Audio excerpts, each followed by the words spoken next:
有请主持人赵川。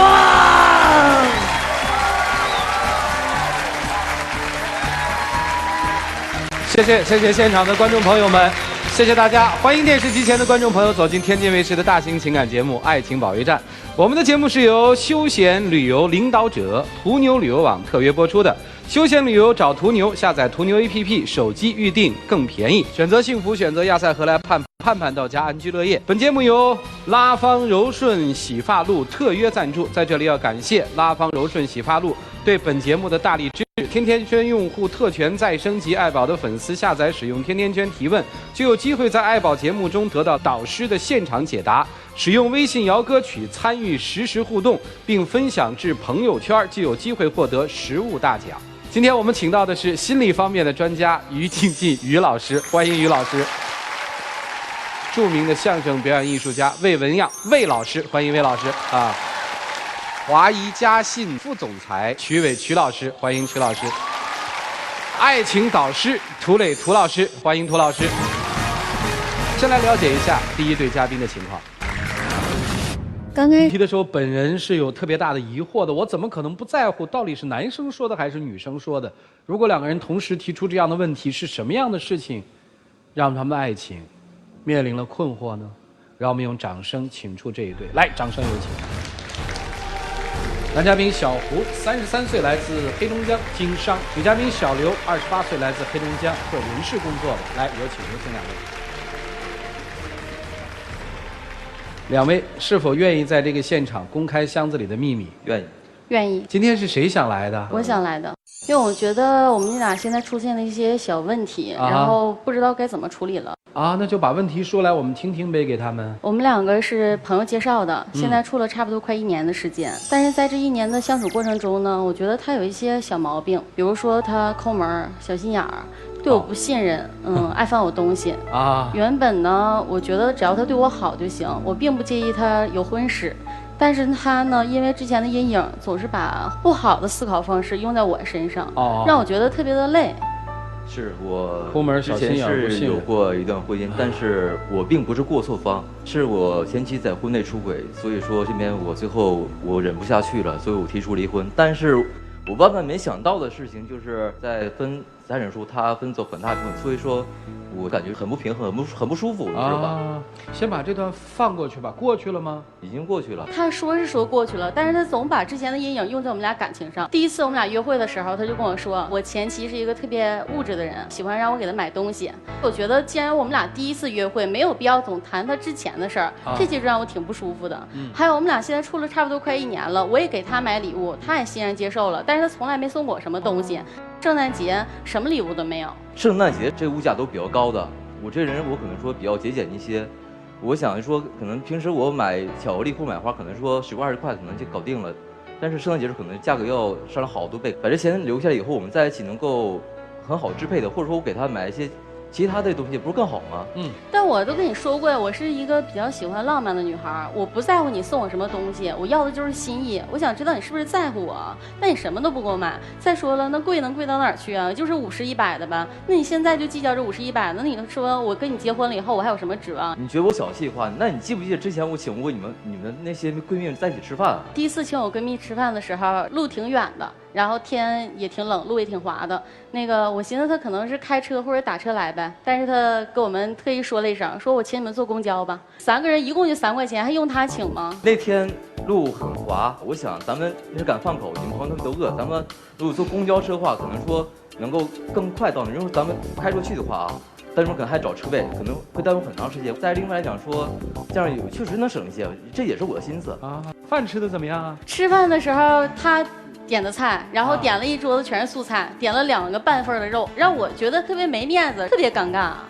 是这样的，当时就我一个男孩子啊，就是他们都是女孩子。因为说，你像我周国女朋友，她平时他们吃饭的时候都是喜欢吃水果青菜，比较注重自己的身材，你知道吧？所以说，我没给他们点那种说脂肪啊，就说油含量比较高的那种东西。所以说，我没想他们会想法这么多，你知道吧？这个不是你故意抠哈。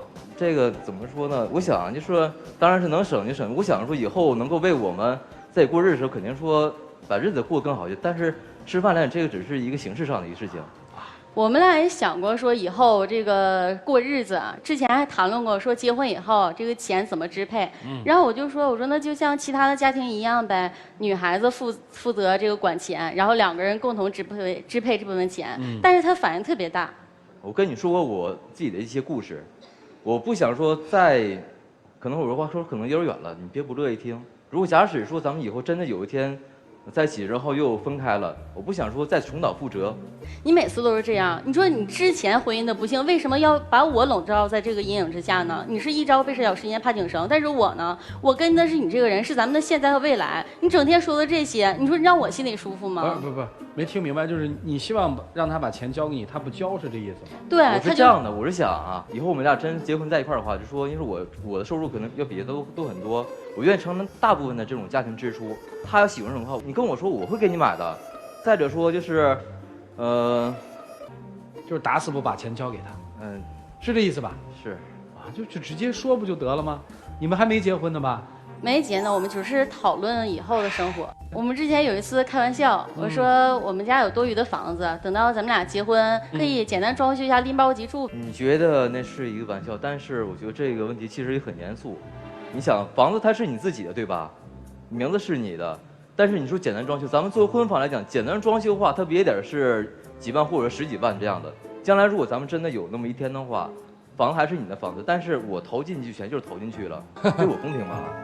你什么事都跟我斤斤计较。你说咱们俩在一起，我从来就没想过会跟你分开，但你天天跟我说什么以后可能会分手，可能会离婚，让我觉得特别没有安全感。你觉得没有安全感？那我觉得有安全感吧。有一次晚上你一晚上没回来，我找你都已经找疯了，你知道吗？那天晚上我为什么没回去啊？那天白天同学给我打电话说晚上有个同学聚会，然后你就说啊大学同学聚会啊，都谁呀？你给我看看照片吧。然后我就给你翻一下大学同学的时候的照片，然后你就说哪个是你前男友啊？长什么样啊？现在什么工作呀？哎，你们俩有没有联系啊？就问我这些，然后我就觉得你特别不信任我，我也觉得很不舒服。所以那天晚上我就和同学我们去唱 KTV 了，然后晚上就没回来，不想接你电话。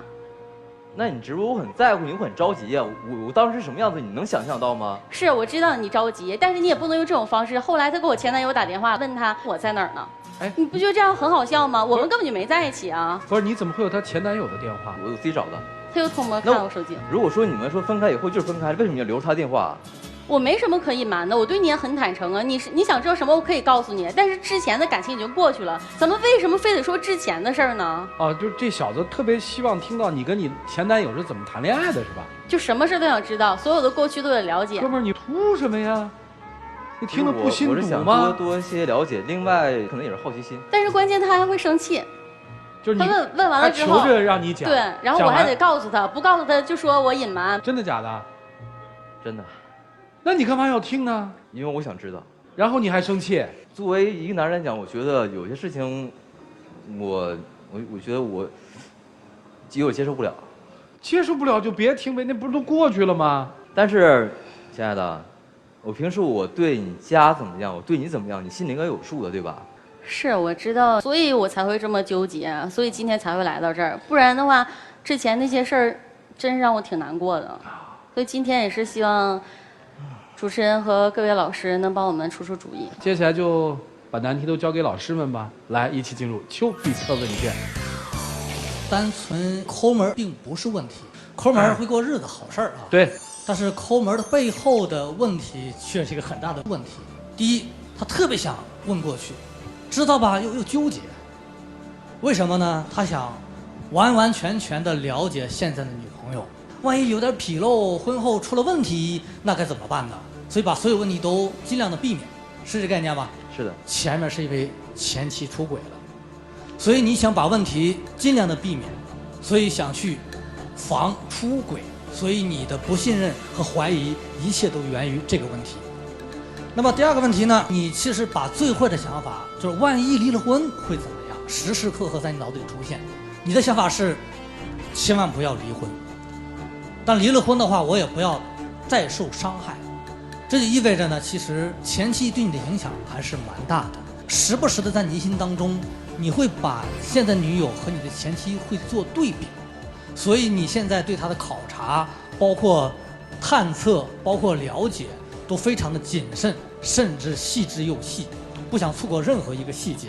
我今天正好在你做节目之前呢，我让编导让他画了一幅画，来我们看看他画的画能够代表什么意思啊？大家可以看一眼。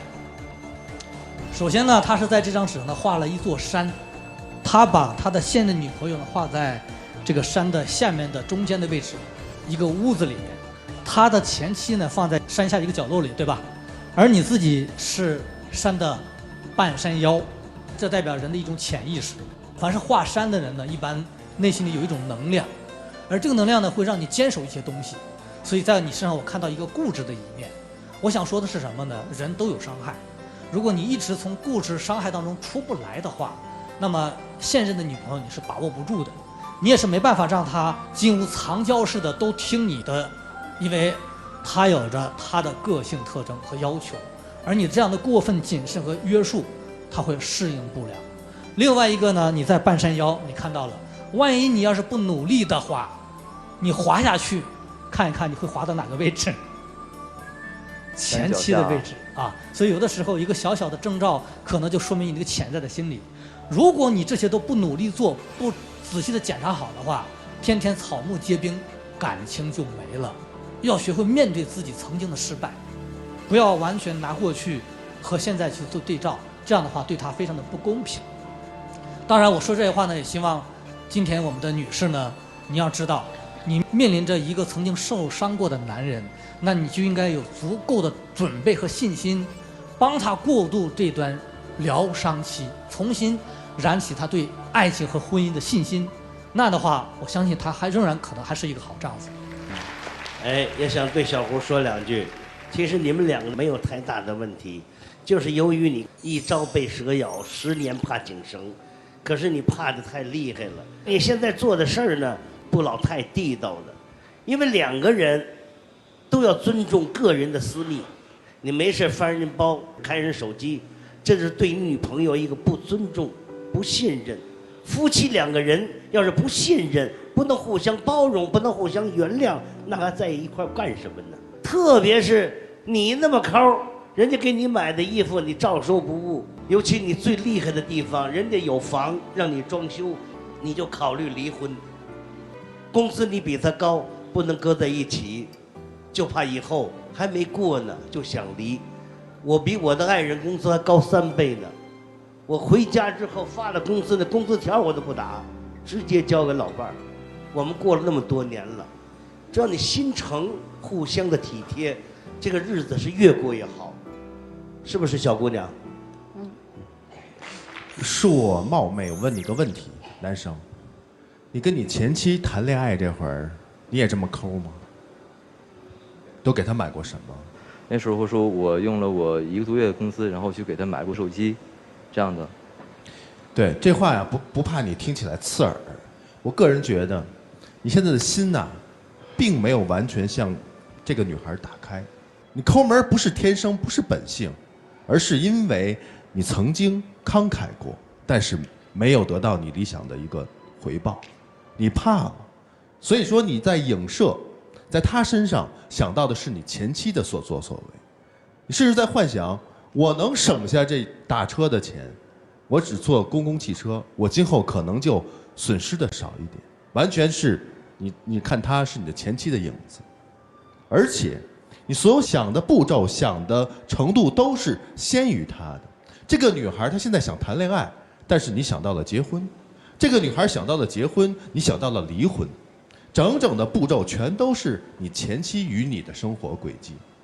你的本质并不抠，你只是现在在吝啬自己的那份感情，你不敢付出，你的那扇心门根本就没有打开，你怕，所以把这份怕拿掉。因为爱情的魅力之处就在于它的不可确定性，而爱情的得到就在于你的付出。不要把那以前的阴影始终留在自己心里，用过去影响你的未来。什么时候就该做什么事儿，什么人就应该怎么去对待。你现在恋爱呢，不用考虑那么多，结婚之后用上你这点钱吗？你这顿饭钱省下来了，今后结婚就能变得更好吗？相反，你现在付出的越多，今后是越幸福的。有了这些，你再看你的女朋友，你愿不愿意为她去买鲜花？愿不愿意去请她的朋友吃一顿大餐？愿不愿意她开心的享受着这一切？这样你心里也会开心的。所以房子装修你都投入没问题，因为你们俩根本就不会分开，谈什么分账呢？对不对？让自己的心阳光起来，把心门打开，让阳光照进来，这样你们俩就都会幸福了。我们说日防夜防，家贼难防，因为真正伤害我们、伤害的最重的人，肯定是我们最爱的人。所以说他有这样的一种切肤之痛，我大概是可以理解的，因为那次所谓的前妻给他带来的伤害可能特别的深。但是有谁是没有失过恋的呢？我们说未经失恋不懂爱情，未经失意不懂人生。难道失恋了、受过伤害了，这辈子就不恋爱了吗？这几乎不可能。其实说句实在话，一边在防备着爱人，一边又要去爱他，这是件特别累的事。这就像左手握着刀，右手捧着心，你说就这么个态势，你让别人怎么爱你？所以我所说的是，要爱就只能全情投入，来不得半点防备，要么你就不要爱。如果你想要投入下段爱情，就请你捧着你的真心，就不要再拿着那把刀。其实在你的这种防备心理的作用下，你有一种想法是要考验的。就像我们生活当中有些人总是要考验对方是图自己的钱还是图自己的人是一样的。你没什么吧，你生怕自己没什么东西让别人所图，你有什么吧，就特怕别人图你这点什么。但是图来图去，最后猜来猜去，情感就没有。我想说的是，其实爱情没有办法考验。当爱情的考验被别人识破了，它不是个考验，它就不再是考验，而是一种智慧的博弈。举个很简单的例子，就有点像有一些无耻的东家，把几百块钱现金放在桌上，看那保姆会不会偷一样，很恶心，你知道吗？因为任何所谓的考验本身已经掺杂了人为的因素，它就不再是考验。那你想想看，如果你碰上一老谋深算的女人，今天放500不拿，明天放1000不拿，到了半年之后，保险箱被撬了。所以说，爱情是没有办法考验的。你种种设计的种种方式，你以为能够考验到爱情吗？其实只是智慧的博弈，看谁更老道，谁心更狠，谁更狡猾而已。只有生活才能真正的考验一个人，他是不是真正的爱你。你设置的种种考验，那都不是考验，那叫自作聪明。所以我对你没有什么别的建议，就是那句话，你要是走出来了，你爱就全心投入；你没走出来，你就别去爱，也没谁怪你，你就怀揣着自己的悲伤，慢慢的去怀念你前妻就行了。但如果你要走出来，就请你忘了你的前妻，好好的爱，就这样。1年多是吧1年多。就为那点小事在吵，恰恰忽视了把眼睛擦亮看对方吧。就我听你们俩好像似乎没有经历事儿哈，其实经历事儿才看人呢。很对，我有些时候我确实有些东西我没办法去刻意把它去抛出去。我想得到爱情，一定真正的爱情，但是其实我愿意去付出，但是我就怕我真的付出以后，我失去的不只是那些钱而已。那就说明这个爱情还没来呢。就2个人，你猜我，我猜你，2个人猜闷闷，猜到最后，到底爱还是不爱，还是不清楚。顾及那么多干嘛呀？如果你想重新开始的话，过去就过去了嘛。来，2位，剩下来的时间给你们自己，一起进入柔顺拉芳黄金60秒。亲爱的，咱们在一起时间1年多了，这时间不长，但是也不短。很抱歉，可能这让你感觉有一些很不舒服、不公平。其实我真不是说完全是有心的，我希望以后能够给我一个机会，能够让我去改变。我想去好好对你。其实你有的时候真的也对我挺好的，我也挺珍惜的。但是我现在毕竟是27、8的年纪了，这个年纪其实也很尴尬了。我在乎的是咱们的将来。你如果要是真想对我好，那就做出一点什么让我看看。来，女生，你还有3种方式可以帮助到你哈。看一下，第一种方式是求助现场的观众，第二种是倾听来自第三方的声音，第三种是再一次的向爱情导师提问。你选择哪种方式？现场观众。希望现场观众帮助你哈。是听听他们的意见，是继续跟这小子在一起，还是吧？对。好，各位请拿起手里的表决器，看好他们的请选择赞成，不看好的请选择反对。来，各位请选择。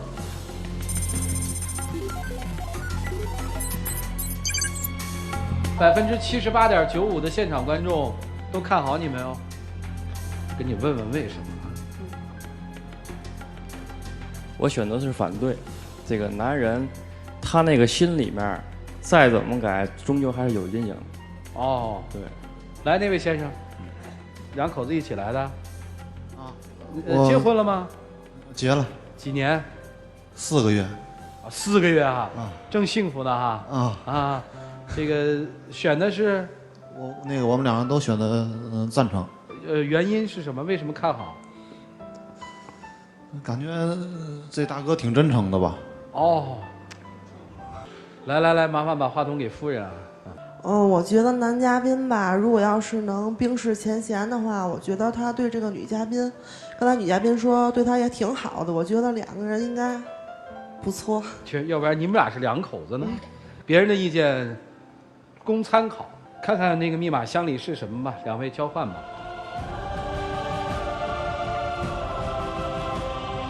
谢谢2位，请回。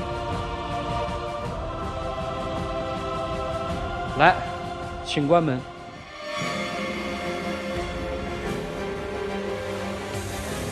那么这一对他们自己最终的选择究竟是什么？箱子里的秘密会不会改变他们的选择？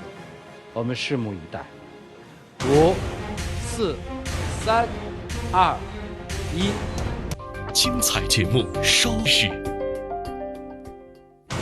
5、4、3、2、1，请开门。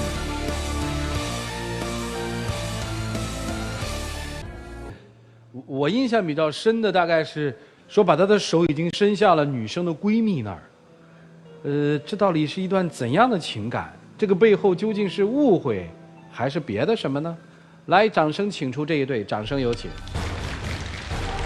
男嘉宾小张23岁，来自辽宁，是一名保险业务；女嘉宾小李25岁，来自内蒙古，是一名销售。来，有请2位。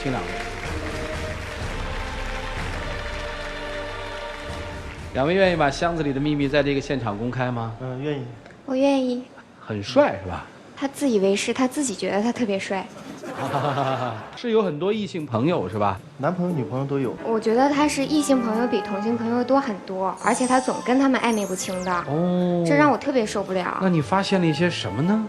就比如说平时我给他打电话，他在单位，然后就有很多次都是他同事接的电话，然后声音还特别软绵绵的说：“你找强强呀。”啊，你稍等一下，我给你找。我就觉得你自己电话为什么要让别人接呢？不是，主持人，你听我说啊，这个事儿，因为我是做销售的，做保险的，然后我的电话一般是早上9点的时候，基本都是上交的状态。那个内勤你接不了，别人就能接了呀。这个就吃醋啊？不是吃醋，其实主持人我不是就是那么小心眼儿，但是你像平时。前段时间他去健身房健身，我觉得身材练得好也挺好的。但是那你发朋友圈露什么腹肌呀？而且下边全是女性朋友给他评论，说什么别光露腹肌呀，露露你的人鱼线呀。他还给人家回复说私聊，你跟人私聊什么呀？前段时间我们去 KTV 唱歌，散场的时候他不管我，然后他搂着别的女孩子的腰过马路，还跟我说。那不是搂着别人女人，当时我跟你讲，主持人是这么回事。她男朋友先走了，然后说那个走的时候让我那个帮她，就是把她送上车，然后因为那个 KTV 周围不安全嘛，然后我就送他们去了。过马路的时候就是车比较多嘛，我就往回拽了。其实我拽的是胳膊，不是拽的腰，不是搂的腰。这个就当他看错了是吧？看错了。那你刚才这个小片里说这个他把手伸向了你的闺蜜，这是什么意思？这是让我最受不了的事儿，因为他工作单位离他住的地方比较远。开车就要1个半小时。然后我当时也开玩笑，我说我闺蜜就在那儿住，正好有一间屋子空着，要不你跟她合租呗。结果这个哥哥真好，也没跟我打个招呼，他们俩就住一起了。我们俩是他还有。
挺多的吧？哪个女的跟我表过白，我也跟她说过，让她放心嘛，对吧？你看小伙子挺好的，有时候手机电话什么，就是基本都是在他身上，是吗？什么也可以随便看。其实他不给我看，那他为什么说他给你看？就是只是偶尔的时候，我要是因为有些事儿跟他吵，然后他说我给你看有什么呀？但是你说你就像上次一样，你们俩那个什么私聊那人鱼线的事儿，聊天记录都没有，我能看见什么呀？私聊了吗？我没搭理他。搭理不搭理我怎么知道呀？你担心什么呢？其实主持人，我们俩在一起挺长时间了，我觉得，而且我们双方父母也都见过了。我父母觉得说这个男孩也挺好的，但是他动不动就在我面前说，你看我长得这么帅。那我不就跟你说吗？我跟别人说了吗？然后动不动就说，也就是我有女朋友，谁谁谁跟我说了，要是我没有女朋友的话，他早就跟我在一起了。其实这话我特别不愿意听，因为本身我就比他大2岁，我就觉得他跟我说这些话的时候特别幼稚。确实追你的女生很多呢，还是你想试探试探她，让她知道有危险？都有吧。好，今天这个小赵有一个哥哥也来到了我们的现场，说要为弟弟证明点什么，我们掌声有请。你好，小赵的表哥是吧？对。来，今天来干嘛来了？今天主要是来替他说些话。其实我想对那个我这个现在这个弟妹说啊，其实。我们家基因就是这样，不是你们家基因是哪样？就是花心还是帅？就是帅。哦，其实帅是男人自己说自己帅是什么？对自己一个认定、一个认可、一种自信的表现。对，就是你们家族的基因就是非常自信。对对。你有女朋友吗？有。你也经常跟你女朋友说，看我多帅，追我的女生很多吗？有时候也说。啊，你们家族的习惯是吧？这是。那让我理解，不花心吧？不花心。我们虽然外表长得是那个，蛮帅的，蛮帅的，对啊，但是呢。其实内心要是跟一个女孩在一起，会一直在一起的。像那个我弟，跟我小弟妹在一起之后哈，夜场也不去了，对他做了很多改变。其实他心里自己都有数的。还有什么改变？像那个别的女孩给他发信息什么，他会肯定的对女孩说他有女朋友。我弟妹其实他自己是有些疑心病啊，他感觉他自己跟我弟有差距，我感觉是。他跟你弟有什么差距？方方面面都有差距。这别来了，觉得那你说说哪几个方面有差距？你说说。长相方面。啊，还有呢？我感觉就是方方面面都有了。这也是你们家族的基因，就说别人的坏话。不是坏话，我是当面说的，当面说的不要说坏话吧？那叫什么？批评。主持人，我都对他们家人无语了。你今天就来干这个的？其实我想，你是希望他们好，还是想我希望他俩好啊？我希望他俩好，因为我想叫我弟妹做点改变，因为他最起码两人在一起得有信任啊，没有信任根本继续不下去。我主要是想说这些东西。谢谢啊，来，掌声欢送帅哥啊！你哥来给你搅和的吧？啊，我怎么听着像搅和啊？看来这个帅是你们家的男生经常挂在嘴里的一句话是吧？说出来也不多，就跟自己的女朋友说吧。哦，跟别人也不说。你觉得你像他表哥说的那样，各方面都配不上他吗？大家觉得呢？你别大家呀，问你呢？我跟他你觉在一起得跟你的闺蜜比，和她身边那些形形色色的女生比，你的优势是什么？你的劣势又是什么呢？我觉得至少我很独立。不用回答我，你心里有谱就行。嗯。好了，接下来就把难题都交给老师们吧，一起进入丘比特问卷。其实现在帅也蛮好的，在我20多岁的时候，也在说，哎，我帅不帅啊？我也在去做衡量和对比，包括现在也是很在意啊，到底帅还是不帅。但是不管怎么说，我发现其实我的女朋友、我的老婆说我帅，我是最有感觉的，我也是最心动的。如果老婆要不说的话，那我只能说，哎，你看我帅吗？就像女人经常问男人说，你爱我吗？这是同样的道理，所以不要吝啬去赞美一下。男人其实也需要赞美，帅不帅并不重要，重要的是你对他心目中的这种印象和感受。你说的多了，他有可能就说的少了。如果在你这得不到的话，他有可能会到别人那里去得到，那你可就惨了。另外一个，在这里面其实你也缺乏着一种自信，越不自信，你越怀疑，越担心，越小心眼儿，可能导致他越容易找不到在你这里的感觉，这是非常可怕的。那小赵呢，有一点哈，谈了女朋友和没谈女朋友，在男女关系上要把握好一个度。虽然你没有办什么事儿，但是一旦引起女朋友的误会和误解的时候呢，就稍稍把界限呢要拉一点，这样的话呢，以免引起节外生枝。然后在朋友圈里啊，在同事们面前呢，稍稍注意一下你女朋友的感受，那些都是爱你和在乎你的感受，不要把它当成一种排斥。所以我希望两个人能够好好的注意一些生活当中细节。谢谢老师。小赵呢，说实在的，确确实实的长得挺帅，要个头有个头，要模样有模样。但是你应该注意一点，一旦之间有了女朋友了，你就应该尊重她的人格。这个女同志在这方面是很敏感的，何况你种种的表现，你给女朋友打电话这个那个的，是吧？这个不可能不引起她对你的怀疑。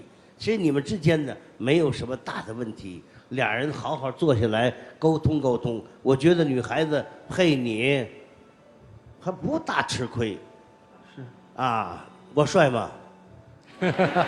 其实我也够帅的。好，俩人好好的考虑考虑。说到帅，有几个层级。第一，最直观的就是外表，然后就是穿着，然后就是举止，最帅的在里面，气质、修养。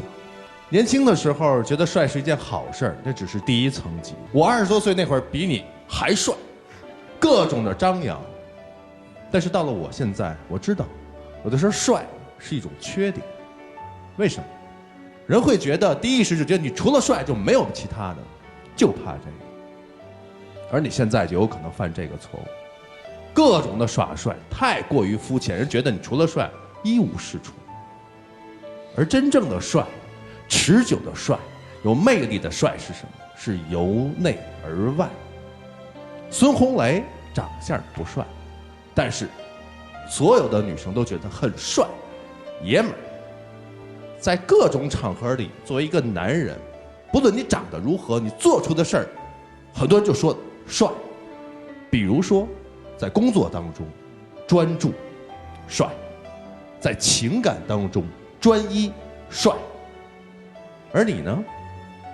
你在情感当中，你扮演了一个什么角色？向异性显示自己的肌肉帅，背着你的女朋友在跟她的闺蜜暧昧不清。在和自己的同事里头也不清不楚，很帅吗？面上看你在耍帅，其实呢，暴露自己的丑陋。在感情当中，让自己的女人越发漂亮，让自己的女人安全感十足，那是最帅的。希望你不断的修炼自己，在爱情当中变得专一，照顾好自己的女人，让自己的女人很幸福，让自己的家庭很美满，那就是最帅的男人。谢谢老师。今天好像主题就是帅。如果说我和我太太之间的婚姻关系的话，我大概是处在你那个角色。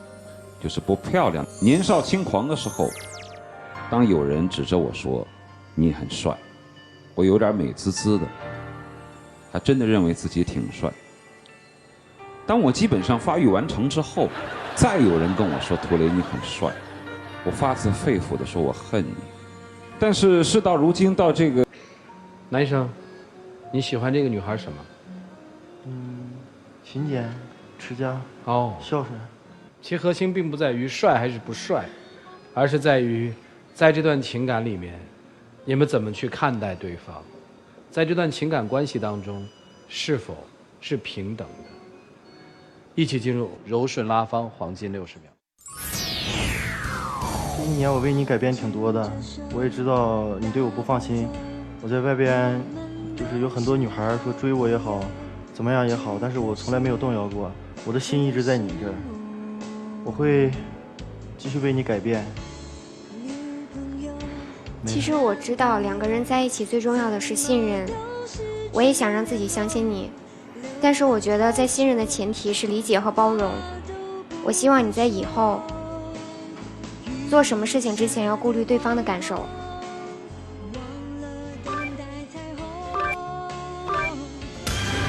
请亮灯吧。你今年是23是吧？我没记错是吧？你是25是吧？对。你觉得要求一个23岁的毛头小子懂那么多，把事儿处理得那么周到和圆润，他做得到吗？23岁嘛，青春洋溢，热血沸腾嘛，你让他变得那么老气横秋的好吗？供参考啊，2位，我们还有3个求助的机会，你要吗？现场观众吧。你都看到了哈，我就说你毛头小伙嘛，你都不问女生需不需要，就自己先来了是吧？男生说要求助现场的观众，你想求助什么呢？让大家表态你帅还是不帅，或者别的什么？觉得我想问问我到底做没做错？你指哪方面做没做错？就在外边。好。他想问的是，我在外面这样跟异性相处，我的尺度是不是对？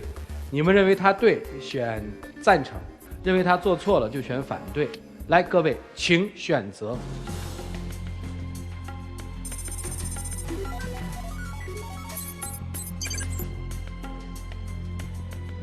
现场13.04%的观众觉得，这孩子没做错什么；86.96%的现场观众觉得他做的真不好。我们问问哈，听一听。我选择的是反对，就是觉得他做的有些过分。哪一部分呢？就是跟那个异性那个交往，我感觉不太正常。你觉得不太正常？谢谢啊。您呢？我也选的是反对。哪一部分让你们觉得他做的不好？作为一个女性，就是既然有女朋友的话，还是要和异性保持距离比较好。保持距离，就觉得距离分寸感不好是吧？对。我也选择的反对。我觉得他有点暧昧。听听啊，这都是女生啊，女生都觉得你做的不好。来，老哥哥，那个年轻的老哥哥，来。我觉得他还是年轻吧，在这些事上把握的还是没有分寸感。他感觉自己很帅，就是阳光的朝气吧。但是呢，你越帅，你越是有女朋友嘛，你越应该注意一些个分寸，是吧？明白了。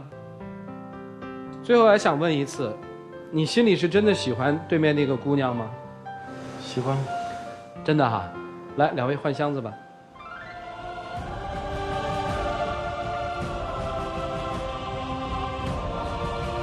谢谢2位，请回。请关门。到底是女生的多疑，还是男生确实在行为处事的方面有一些瑕疵？这个我相信。他们自己的内心其实都是有数的，看看人家自己选择的是什么吧。5、4、3、2、1，精彩节目稍后继续。5、4、3、2、1，请开始。有话说。